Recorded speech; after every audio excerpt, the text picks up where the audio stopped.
I was amazed, guys, by what Mercedes has done. Visibility is top-notch, okay? But isn't it a little too much? I think Mercedes paid a lot of attention to this area, and I love it, guys. I'm under the impression Mercedes rushed with the EQE. No, no, no, no, no. Oh yes, everyone, it is right next to me. Over here, right behind me, is the Mercedes EQE, guys. Now, the Mercedes EQE, the EQ classes are Mercedes' response to growing initiatives towards electric cars, growing demands for electric cars. But this time, this is not just any ordinary electric car, guys. Most electric car manufacturers have gone down the path of electric crossover SUVs or electric family cars overall, but Mercedes has done something quite interesting. They've stuck to luxurious sedans, but that are electric and that have a rather interesting design to them. They've gone all aerodynamic. They've gone all round edged. Now listen to me very carefully what I have to say. Mercedes was premium since the very beginning in the sense they were born in the premium segment. They started in the premium segment. Mercedes was used to building limousines from the very beginning. BMW, they entered the premium segment in the 80s. Audi entered the premium segment in the 90s, guys. This Mercedes S-Class costs 100,000 euros. Is this good value for money or not? Now, when it comes to value for money, and especially premium cars and electric cars, it is very difficult for us to discuss about this topic, but we all have expectations nonetheless, guys. So let's see if this Mercedes EQE has met my expectations or not. And the Mercedes EQE. Now, the EQ series is supposed to be Mercedes' electric car series. So it's like how Audi has the e-tron series, BMW has the I series, and then Mercedes has EQ. So these are like a group of electric cars. Now EQE, I recall there's a model EQA and then there's EQS. I believe the E is supposed to be a direct reference to E-Class. Now, when it comes to dimensions, it has something in common with the E-Class, but whether it shares the same platform or not, there's a chance it does, there's a chance it does not. And to be honest, I lost track because Mercedes has been releasing new cars almost every year that I don't quite know which is which. But here it is, guys, the EQE. Now, also to some extent, there is a bit of AMG influence to it. Now, whether this particular EQE is equipped with an AMG kit or not, I'm not entirely sure, but this could be implied by those nice black alloy wheels. These black alloy wheels are very interesting. They're a typical Mercedes design. In fact, I think Mercedes has a thing for these sort of alloys. I've seen this on the S-Class and the GL classes. So like the GLE, the GLS, and I believe the G-Wagon also offers this. I'm not sure, guys, but it's very interesting. Now, me personally, I'd go for shiny alloy wheels, but black alloys look quite nice. Oh, this is an AMG. Wonderful. Basically, these door handles, they pop out when you unlock the car, and they go back in when you lock the car. Because whenever you think of the E-Class, guys, you often think of something proud. You often think of something that's, meant to command respect on the road. But looking at this EQE, it looks very... Like, if you look at its side view, when you look at it from a distance, from the side, me personally, when I first saw this, I actually mistook it for a Japanese competitor, because Japanese competitors tend to have, like, proud noses and humble rears like this, but this Mercedes, but then upon closer inspection, I realized it's a Mercedes EQE, and this is the same concept with the EQS, guys. Now, whether this is questionable or not, you all be the judge, but it's evident Mercedes has gone for a fastback style, and I'm not so sure if fastback pairs well with the Mercedes themes, because whenever I think of Mercedes, I think of sedans or coupes or mostly something like sedans, but this is a fastback design, so I'm not sure if it pairs well. Whilst exploring the exterior of this Mercedes EQE, I was amazed, guys, by what Mercedes has done. This is the birth of something new, guys, for Mercedes, a new chapter. But at the same time, I also noticed some questionable aspects. The first questionable aspect I'd like to remark, guys, is just the overall image this EQE ignites. You know what I'm saying? Because usually when you look at the E-Class, when you look at the S-Class, when you look at various Mercedes models, including their GL classes, or when you look at, well, you know, the models which they grew up with, like the S-Class, their SUVs, the G-Wagon, there's something they have in common. They command respect. This is something I have not seen of the EQE.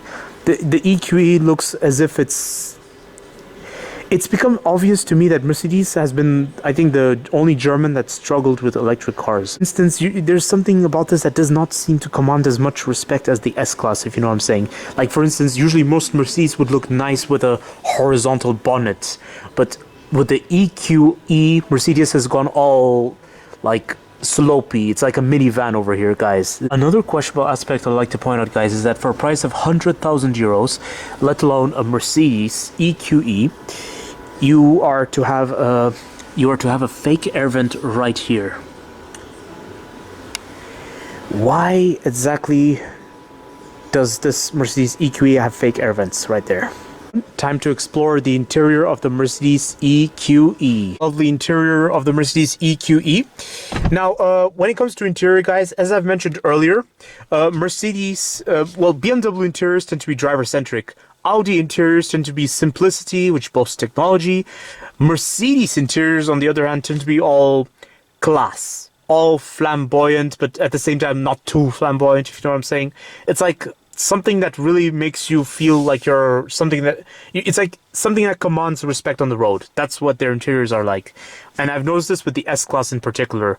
Now, when it comes to this interior of the Mercedes EQE, similar concept like the S-Class, everyone. So Mercedes has abandoned the concept of swivel wheel and such. They've stuck to this sort of interior.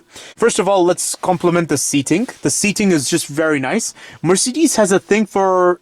Now, I noticed that when it comes to leather, Mercedes doesn't seem to pay attention to the leather, but rather a lot of attention to the styling of the seats, like how they design the seats, guys. I've noticed Mercedes has a thing for linear leather on the seats. And now when it comes to the interior like this, this has become a new Mercedes identity after all. Very interesting what's going on in here. Very good. Nice start-stop button. Wow, that's quite big. And then nice steering wheel. Now the steering wheel is very interesting. It has a strong identity because it looks like something classic. It looks like something Mercedes used to do in the 60s and 50s, where there used to be very slender steering wheels and colossal Mercedes badges right in the middle. Very interesting. Now this sort of steering wheel implies that this is an AMG kit. Now, is this an AMG kit or is this actually an AMG Mercedes EQE?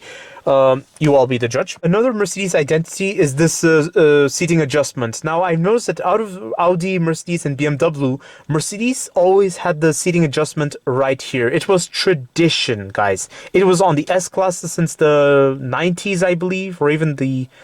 I think it was the 90s. Yeah, the seating adjustment is always here. That is tradition. You get nice mirror controls and window controls, guys. I absolutely love the presentation on the door right here. I'm very, very amazed. Very nice, guys. Very nice. Overall presentation is very good. And I'm also a very big fan of this area, especially in the Mercedes. Mercedes really, like, there's something about this interior that's just like the S-Class, which makes you feel cocooned. It's just very, it feels very reassuring, guys.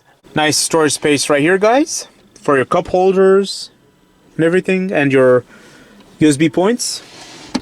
And then storage solution over here. It's quite deep, quite a deep central console. And then, right there,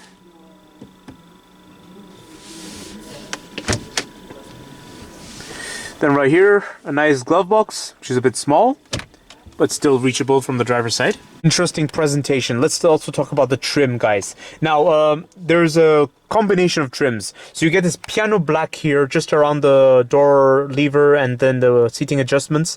And then over here, it's piano black accompanied with a touch of aluminum. No. Looks like chrome.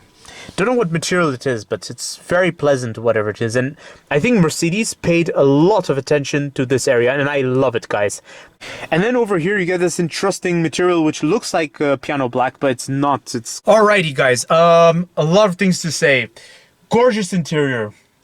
but I'm not prepared to say it's the best Mercedes ever. I mean, I traditionally loved S-Class. I was always a big fan of the Mercedes S-Class, and I still am. And so whenever I sit in this EQE, I feel like it feels like a minivan. Like if you look at the windows, visibility is top notch, okay? But isn't it a little too much? Like, because I want to feel like I'm in a Mercedes, not in some minivan. So guys, the design is very nice. I really like what Mercedes has come up with. In fact, this looks like a jet engine air vent, very creative. But the first questionable aspect I'd like to remark is just something doesn't feel as... There's something about this interior that does not seem to command the same respect the E-Class and the S-Class always commanded. Just something about this interior feels as though Mercedes just kind of... There's a bit of an afterthought about it. Like, for instance, why do you have this huge bit of trim right here, which doesn't even seem to feel like it belongs to any material? Like, it's not aluminum, it's not carbon fiber, it's not walnut wood. So what is it, guys? And then, because this has an AMG pack, you get some Alcantara right here, and right here. My personal opinion, Alcantara seems more like an Audi thing. It just doesn't seem to pair well with Mercedes. When you think of Mercedes, you think of something gracious. But then again, that's just my personal opinion. That you get those nice trims around, okay? But for some reason, you're exposed to hard plastic over here. For a price of 100,000 euros, I have to touch hard plastic right here. And right here as well. Well, okay, here it's squidgy, but there it's hard plastic. And the door bin is not even big. The door bin is very small, guys.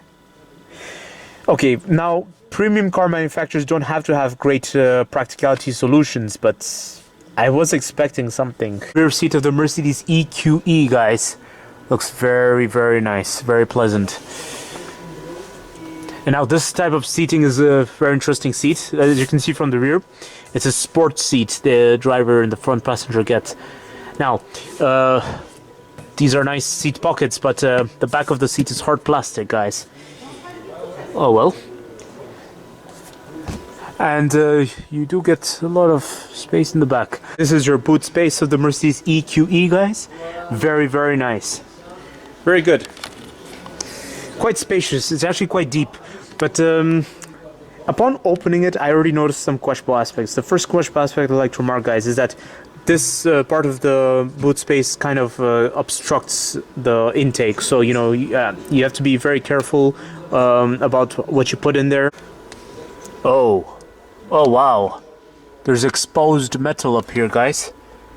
100,000 euros and you pay for exposed metal in the boot space. And also this. Now, something about this area looks a bit of an afterthought. I'm starting to feel like something about this Mercedes EQE was made in a rush. Alright guys, so here's my conclusion of the Mercedes EQE. Mercedes can no longer depend on what it takes most pride in, the diesel engines. Mercedes was born from limousines and trucks, basically anything that required consumptions of diesel. Basically anything that had a big diesel engine inside. Therefore, Mercedes is working very hard to adapt in today's generation. Now, how well did Mercedes do? How well did Mercedes cope with this? The thing is that, guys, the differences between Mercedes, Audi and BMW is that Audi and BMW were born from small cars. Well, BMW was born from small cars and Audi was born with Audi expanded because of Volkswagen's help. Mercedes was born from big vehicles. Therefore, when it came to economy cars and when it came to small engines and everything, Mercedes had terrible problems. Mercedes had trouble adapting to this. That's why at some point they even needed Renault's help for it. Now, on the topic of this Mercedes EQE, I have to say that I don't know if it's just me, but I'm under the impression Mercedes rushed with the EQE. And that's right, guys. I feel like Mercedes kind of rushed with it because when I look at a Mercedes car, I often think of something that's well built, something that was given a lot of time and love to designing it, you know, like something that was designed with a lot of passion. Like if you look at the S-Class, look at the E-Class, look at the classic models of Mercedes that have been there since a very long time. The SL, the G-Wagon, guys. Look at all those models. You often think to yourself that these are the Mercedes cars that actually Mercedes cared about building. Mercedes loved building. But with this EQE, I was under the impression that Mercedes kind of... how I feel is that Mercedes didn't seem enthusiastic about the competition of electric cars. Mercedes was never enthusiastic about it from the beginning because they took pride in their diesel engines. But now, in wake of environmental initiatives, the generation has changed. Mercedes has to now kind of come to the reality that electric cars are going to become of higher and higher demand. So Mercedes is now scrambling. Mercedes is doing everything it can to cope with the competition, but it just feels like a culture shock to Mercedes because, you know, it's like Mercedes thinks that it's all about being aerodynamic, all about being modern, all about trying to be futuristic. No, no, no, no, no. The best thing a car manufacturer can do when competing against other electric cars is to maintain an identity, guys. To maintain standards. To do the exact same thing you did before, but just electric, you know, like what BMW and Audi have been doing. They did fairly well in the electric, in the demand for electric cars. You want my opinion of this Mercedes EQE?